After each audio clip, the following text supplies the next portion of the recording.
Well, thank you very much for it has been 3 days, and it's just amazing that you are so kind to come to this last paper. I have some comparative issues that I want to address, but let me say first why I got interested in the Indian diaspora. That was in Utrecht. I came back from my fieldwork in Uttar Pradesh, in Ayodhya, and suddenly heard on the market in Utrecht Hindi, Bhojpuri. And I thought, how is this possible? The Dutch are very badly trained in their own colonial history, you know, so you have no idea what is outside of this little country. And then I discovered that there were so many Indians, Hindustani they were called, in Utrecht. And then I did some work with pundits and with religious organizations. And Lalla Rook, the organizer of this conference, and that's where my interest in both India and, you could say, larger India originated. So I think the issues of the so-called diaspora, they are conceptual issues. They can be addressed in terms of what kind of problematics they are bringing to the fore. So the idea that people are very settled, that everyone is very settled, was an old anthropological myth. You would go to a village and these people are there and you just make a census and you know what they are. But in many cases actually half of the population is not in that village, is somewhere else. And then there are all kinds of history of migration and mobility that are connected to that. So that's where my interest comes from, and as Ruben was saying, I have been working the last 10 years more on China. I thought it might be interesting to look at the Indian diaspora in comparison to the Chinese one. Migration is an age-old global phenomenon. Most people in the world stay more or less put, but many move, and sometimes move far. The history and prehistory of humanity is not understandable without looking at the large-scale movement of peoples. In prehistory, the spread of Indo-European peoples over Eurasia is just one example. The strong connection between European and Indian languages is testimony to this ancient migration. And the scientifically established relation between Indians and Europeans was in the early 20th century used for establishing a sharp linguistic and racial boundary between Aryans and Jews. This boundary is now more or less replaced by that between Aryans and Muslims. So there's something interesting in migration that it can highlight certain kind of problematics. And it has therefore not only an interest in itself, but also in relation to particular historical phenomena or historical processes. In recent history, between 1850 and 1940, about 55 million people went from Europe to the Americas. That is why the Americans are so strongly European and want to see themselves also so strongly European. Strangely enough, only 2 million went in this period to the Americas from India and China. The reason that so few Asians went in this period is very simple: anti-Asian racism. The anti-immigration agitation that one sees today in the United States can be found already in the late 19th century. Australia, Canada and the United States started in that period to enact anti-Asian immigration laws that discriminated against Asian immigration. If this would not have happened, the ethnic composition of North America and Australia would have been distinctly more Asian. It's only in the 1960s that Asian migration to North America picks up. It's therefore neither push nor pull, but straightforward government intervention that has produced the nature of Atlantic migration as predominantly European. One has to look basically at the state and the state's policies. The racist atmosphere of the early 20th century can be couched from this excerpt from a Canadian newspaper.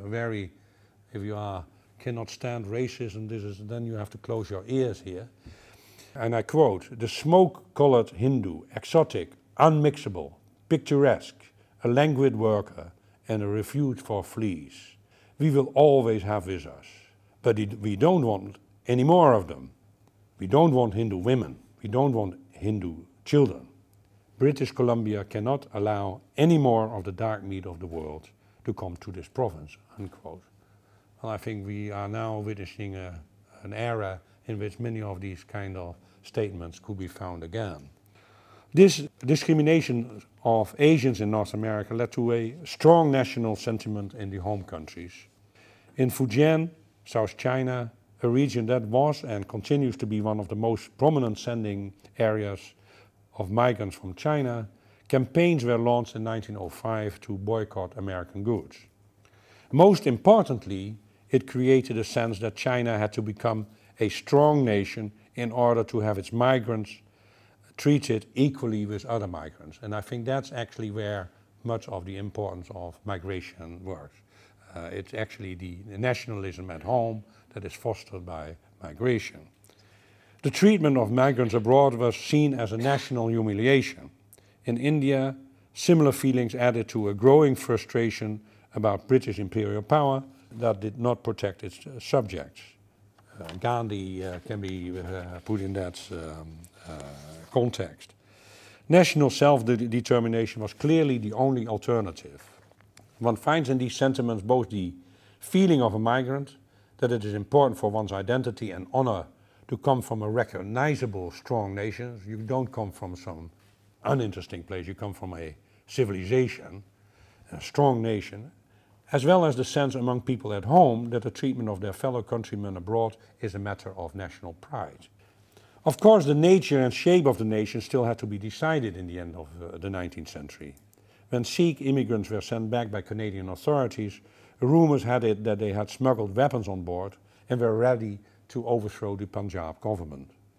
Police met them near Calcutta and shot 18 people, and the rest was sent to prison. This led to widespread support of Sikh nationalism that ultimately in the 1980s developed into a threat to Indian nationalism. The Khalistan movement in the Punjab received strong support from migrant circles in Britain and North America. This long-distance nationalism is also typical for Sri Lankan Tamils, or for that matter, for Irish Republicans. In this presentation I focus on the dialectics between nation and migration. Indian migrations are called Indian, and European migrations are called European, and Chinese migrations are called Chinese, using anachronistic and imprecise categorizations. India and China were not nation-states, obviously, between 1850 and 1950. Many early European migrants came from the Russian and Habsburg empires that only collapsed at the end of the First World War. It's important not to impose non-existing national categories on people even before the nation is born.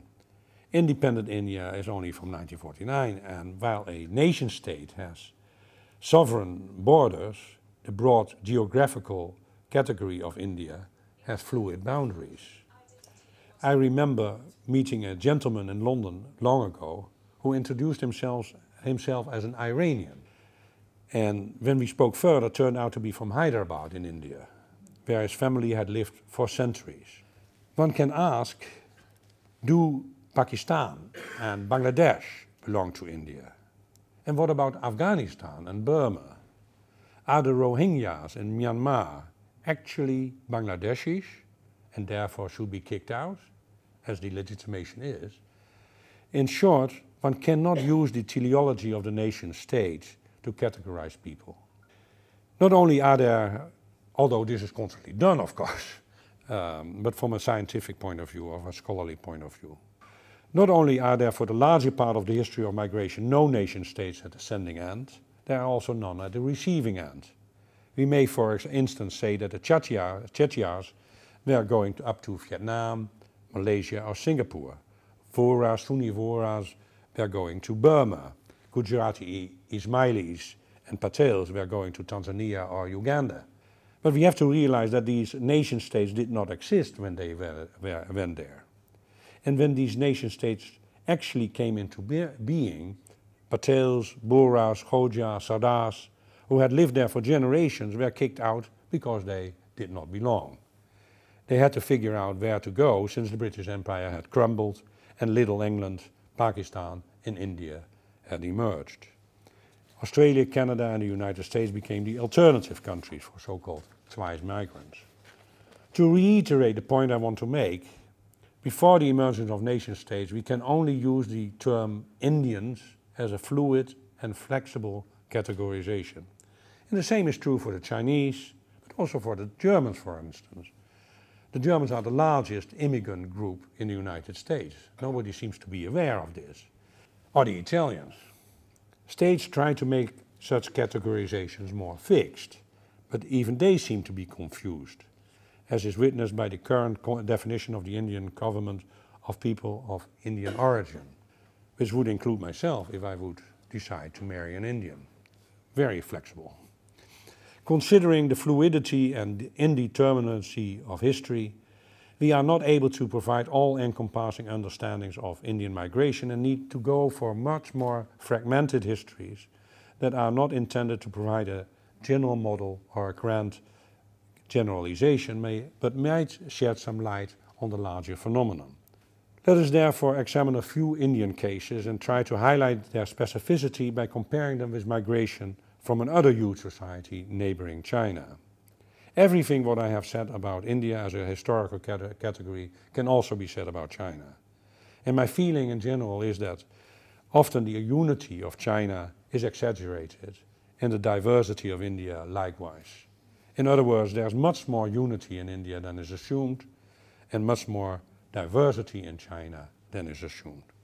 For centuries, Indians and Chinese have migrated outside of what we now know as India and China. In the same period that some 55 million Europeans migrated to the Americas, as I mentioned, around the same number of Indians and Chinese went to Southeast Asia. So it was a very large migration. While North America and Australia were largely sealed off for these migrants, Southeast Asia was open.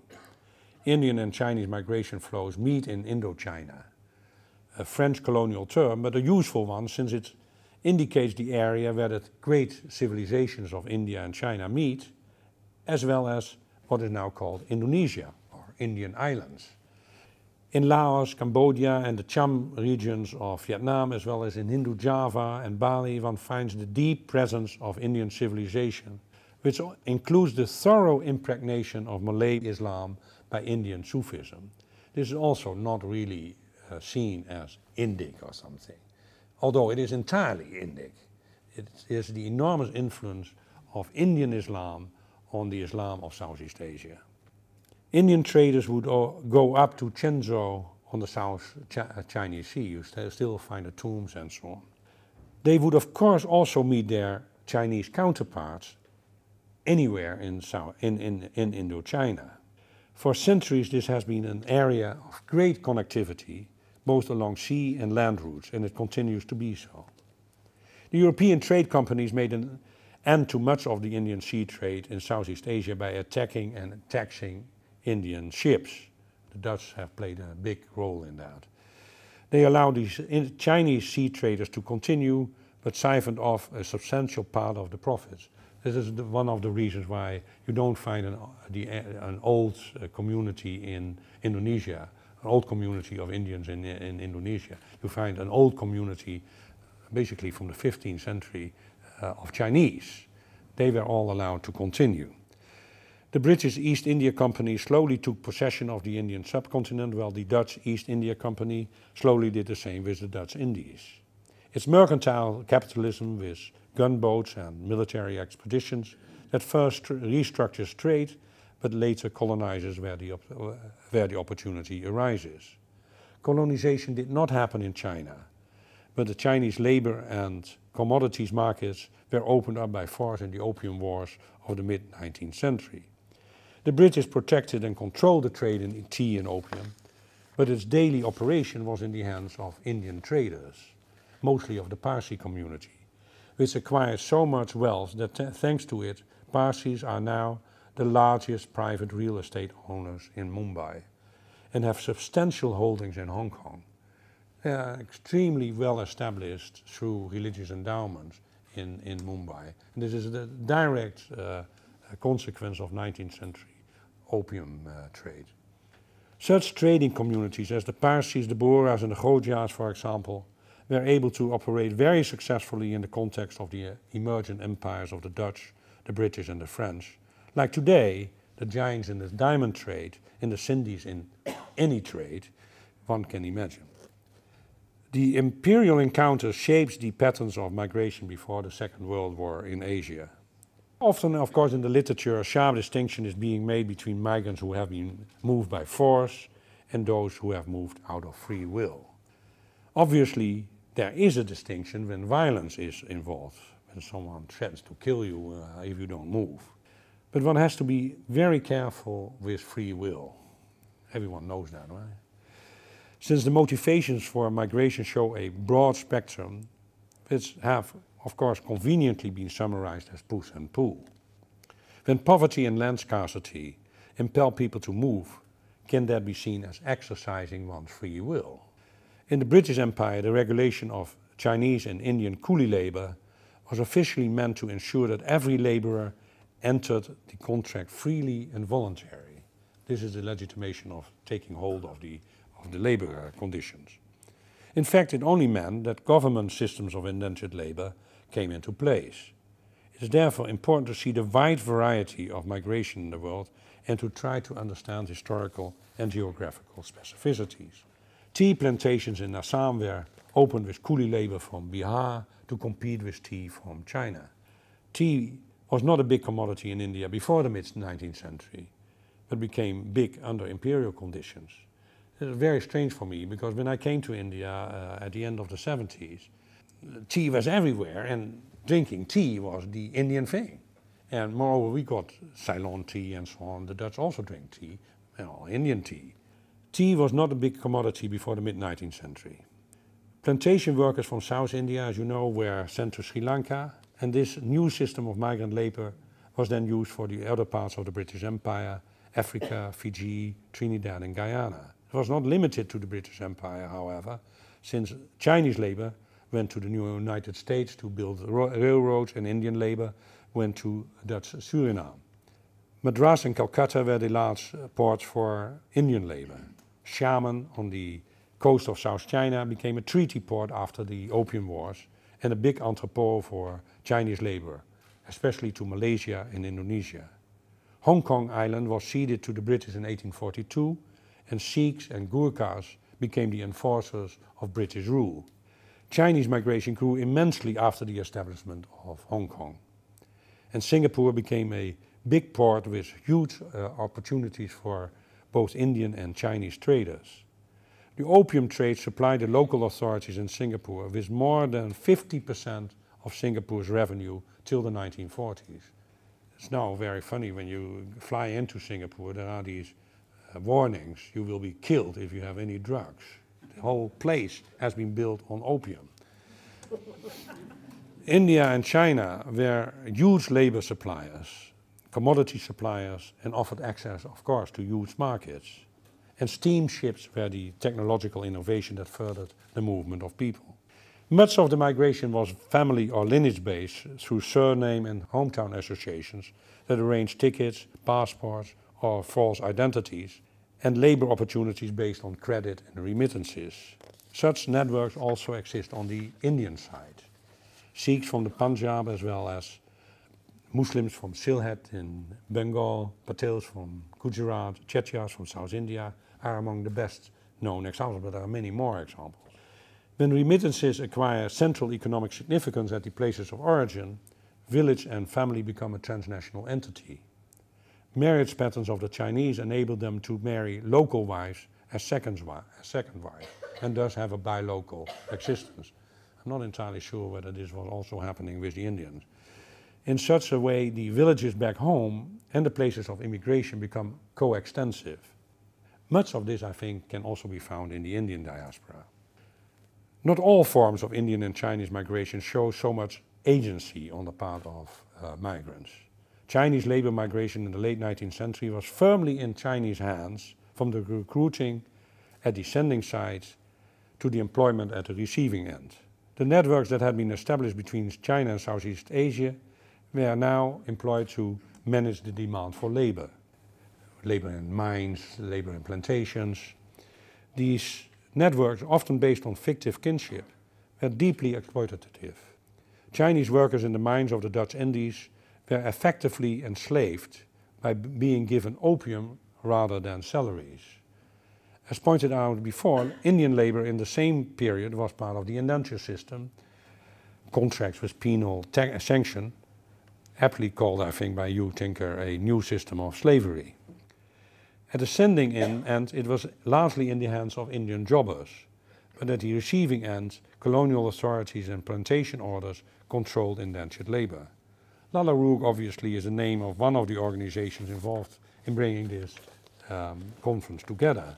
It's not named after Thomas More's romantic poem about a tulip-cheeked daughter of Aurangzeb, but after the ship with that name that brought in 1873 the first batch of 400 Hindustani indentured laborers to Suriname.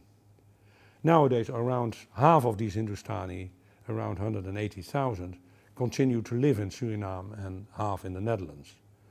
Suriname's neighbor, Guyana, has around 300,000 Hindustani, while Trinidad has around 500,000. We have to realize, however, that contract labor was only one form of migration from India and China that was enabled by the new connectivities brought about by imperialism. Another interesting example is the participation of Indian and Chinese laborers in the First World War. India had around 500,000 laborers and almost 900,000 soldiers participating on the British side. It's obviously a huge number. And I've recently visited the graveyards of the First World War for Indian and Chinese soldiers and laborers in northern France. More surprising is the number of almost 100,000 laborers, mainly from Shandong, that formed the Chinese labor corps, because the Indians were, of course, part of the British Empire. The Chinese weren't. In 1916, the French had started to recruit 40,000 Chinese laborers who received a 5-year contract, just indentured labor, and the right to stay in France after the war. In 1917, the British gave 3-year contracts to 90,000 laborers to work behind the front lines in northern France and the Westhoek in Belgium. Several cemeteries, as I said, in the area are the silent witnesses of this participation. So given the enormous variety of migration in terms of regions of origin, of destinations, of conditions of migration, what holds these groups together beyond kinship and fictive kinship? One of the binding forces, as always, is religion. Religious networks enable trade, politics and forms of communication, both ritual and language, to connect people over long distances. In the Chinese case, there seems to be a direct connection between extended lineage networks and religious networks. Ritual trust is not only central to specialized trading communities like the Chinese or Parsis, but also more generally to Chinese trading in Southeast Asia. Thousands of temples in South China are connected to their branch temples in Southeast Asia.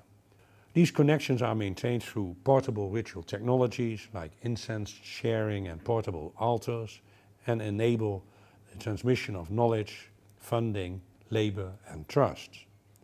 These networks are immensely flexible so that they can survive regime changes both in China and in Southeast Asia. I think that's a very interesting topic, to see how people can move from one place to the other when it becomes a little bit too hot in a particular place.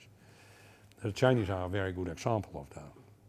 During the long Maoist suppression of popular religion in China, these traditions flourished in Southeast Asia. And with the opening up of China, both economic and religious ties were again established, and Chinese from Southeast Asia and elsewhere started to pour money into the building of thousands of temples and ancestral halls in the regions of origin. And of course, direct foreign investment. Everyone who knows a little bit about the economic statistics, this is a very, very important part of the growth of China, especially in the beginning. After the opening up of China, the Indian diaspora is a much less important factor in that. Central in these Chinese networks are the so-called Huiguan, the regional business associations, and Zhongshanhui, native place associations. When you go to Singapore, you find that the Chamber of Commerce is in fact a continuation of these old business associations. The trade associations have their own temples and, as I said, are prominent in places like Singapore, but also Phuket in Thailand. You could perhaps say that the Chinese transnational family is primarily a ritual unit rather than a biological unit. Not only participants in these ritual networks are constantly traveling up and down the nodes in the networks, but the gods themselves are traveling business class to various diasporic destinations. So you end up indeed with flights to Malaysia and Singapore from Fujian, sitting next to one of the gods that are traveling to these places. Very important are also the Buddhist master-disciple networks that in the modern period transcend national political boundaries to build a global Buddhism that connects merit-making with ethnic business networking. Global Buddhism is a thing to watch. They create layered senses of belonging that give Chineseness at the moment a Buddhist flavor. Well, Buddhist movements inspired by the Chinese monk Taisu, like the Taiwanese Tzu movement in Foguanshan, that you will find in Amsterdam, you find it in Chinatown, a big temple of, have received most attention. There's a huge variety of networks created by Buddhist and Taoist and local deity cults that connect China with the Chinese diaspora. The Indian diaspora is also partly organized by religious networks. The Chetya moneylenders in Southeast Asia, who are Tamil Shaivites, brought their temples to the places of settlement. Like the Chinese temples that are connected to business associations, the Chetyas are connected to the temple and reinforce ritually the trust networks that are crucial for conducting finance. There are still Vietnamese proverbs that if you need money, you go to the Chetya. The Chetyas were the main bankers in large parts of Southeast Asia till the Second World War. But also the laborers on the plantations in Malaysia brought their God's wisdom, and these continue to play a significant role in uniting the Indian community, Indian ethnicity among Chinese and Malay ethnicities that make up the Malaysian population today. And at the same time, as Sudhir Bashi has been showing in the paper he gave here, dividing the Indian community along lines of caste and untouchability. Like the Buddhist masters in the Chinese diaspora, Hindu gurus and Muslim sheikhs are constantly traveling around to meet with their disciples everywhere in the world. I remember going to a temple that I had visited often, and I wanted to speak to the Mahant, who I knew very well. And they said, well, he's not here, he's in Houston. I thought, Houston? Where is that in India? Houston. But it was Houston in Texas. So they are definitely on the move, like business entrepreneurs. In some cases, the disciples are all Indians. In some other cases, they are a mix.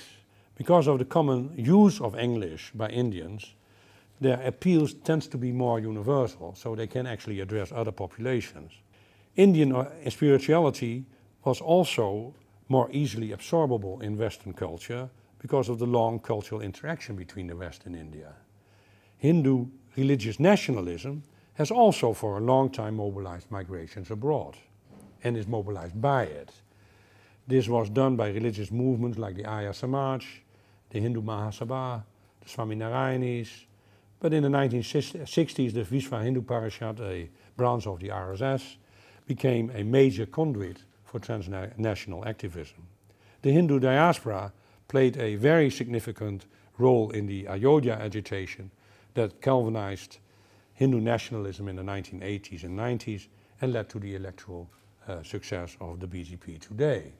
I remember, because I was teaching at the University of Pennsylvania in the beginning of the 90s, and I had a book called Religious Nationalism.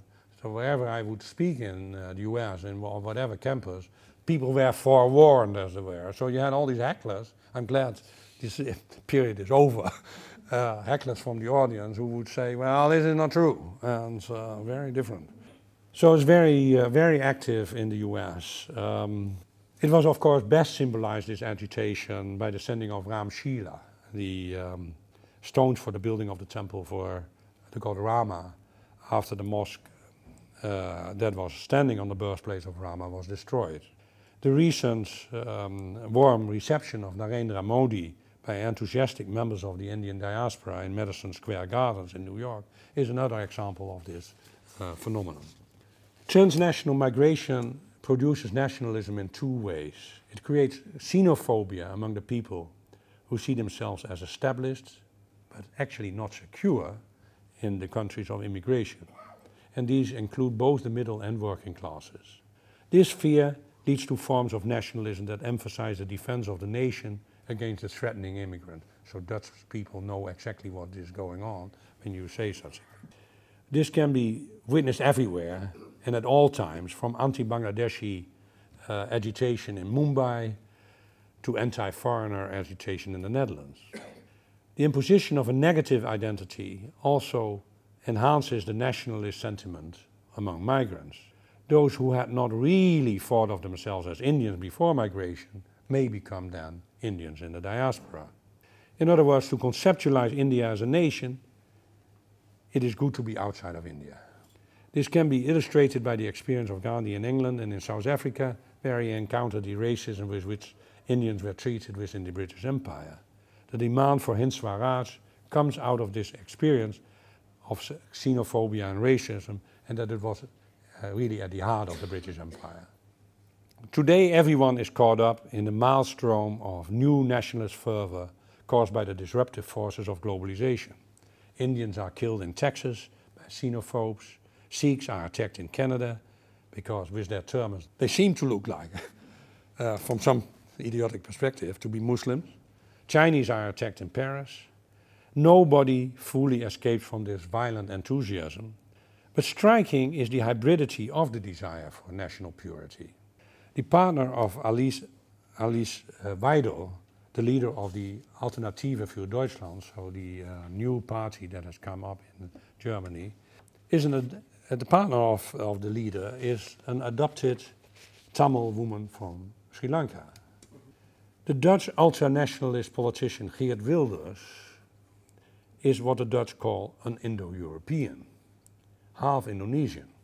Bobby Jindal, a former governor of Louisiana, born in a Hindu family, is now a Trump camp follower. None of them exemplify the purity of race and nation that they strive for. Those who have migrated into a new society are in fact not the most tolerant towards later migrants.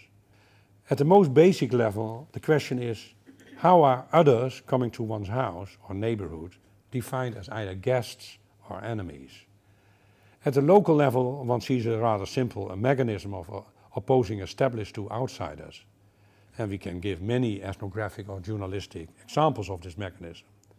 But I think it has been very well visualized in Sam Peckinpah's movie Straw Dogs, where a bookish urban person, played by Dustin Hoffman, is challenged by the inhabitants of a rural backwater where he is going to live. Those who have seen this film, and now I realize how old I am, will remember the threatening atmosphere that slowly changes into violence. It's clear that one can define established and outsiders in a great many ways. It's not only Indians versus the rest. There are so many ways in which the established and the outsiders can be defined. And the urban-rural divide is one of them. It should then be added that those who we call the established do not have to be already established for a long time, which is one of the focal points of Veer's Nijpels, The Enigma of Arrival.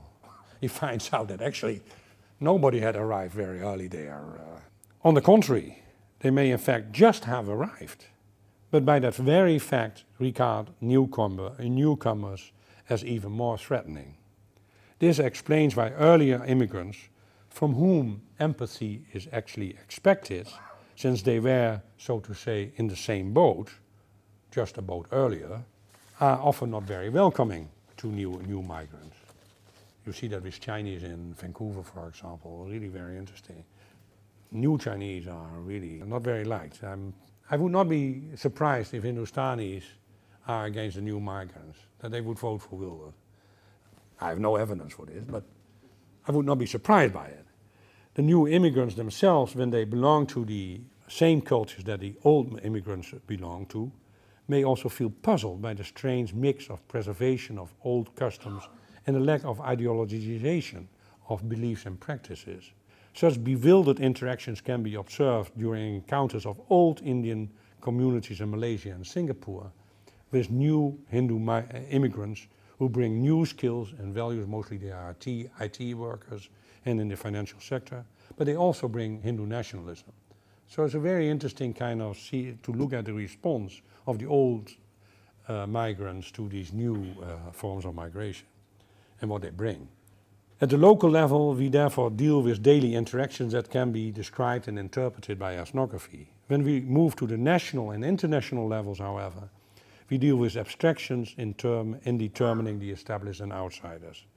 Such abstractions and metaphors are part of cultural narratives about a nation in a world of nation-states. The nation is, as it were, the family writ large, in terms like Heimat, fatherland, or motherland, national interest, economy or households, all express this at emotional and rational levels. In conclusion, we might say that what we have today are very different kinds of Indian and Chinese diasporas. First, there are migrant communities that have migrated before the establishment of nation-states. These communities are connected in some ways to the regions of origin, but they have not lived through the integration of these regions into the new nation-states. Instead, they have become part of the nation-states of immigration. The various Indian and Chinese communities of the old diaspora are good examples of this. These Gujarati, Punjabi, Tamil, Bhojpuri, Cantonese, Fujianese, Venzonese communities have very little to do with later waves of immigration. These later waves are in principle also forms of labor migration, but this time of highly educated doctors and engineers. Many of these professionals are part of a class of Indians and Chinese who play a dominant role in the new technologies that emerged in the 1980s. It has been observed that graduate schools of engineering in the United States in the 1970s would have had to close because of little interest in engineering careers in the United States population, if not for the influx of Indian and Chinese students. Between 1985 and 1996, 60% of all the doctorates in science and engineering granted to foreigners in the United States were given to Indians and Chinese.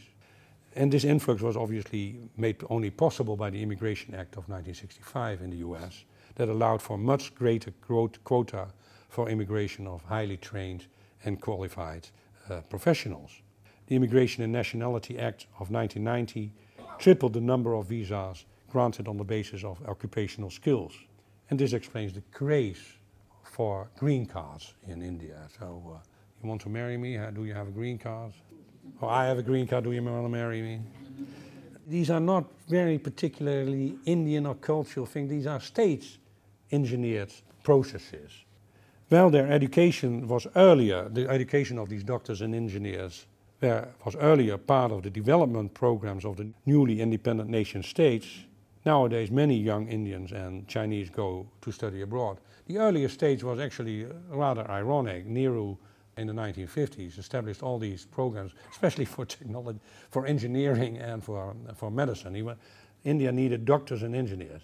These doctors and engineers went to the UK and the US. And now, of course, they do not even want to have their degree anymore in India or in China. They go in large droves to the rest of the world. The desire for foreign degrees fuels the educational industry in the US, the UK and Australia, but increasingly also that of other countries. This can be maybe seen as temporary migration, but that depends on how successful the countries of origin are in retrieving their educational people. Australia is always a good case for how many Indians are actually staying on. Asian Americans in the US have the highest median household income. Such populations are relatively small, but their impact on the culture of the countries of origin is considerable. There's an enormous amount of dreaming connected to the success of very few people. These people are considered to be cosmopolitans, the admirable carriers of a global culture, but as I said, you actually find a lot of very narrow nationalism among them.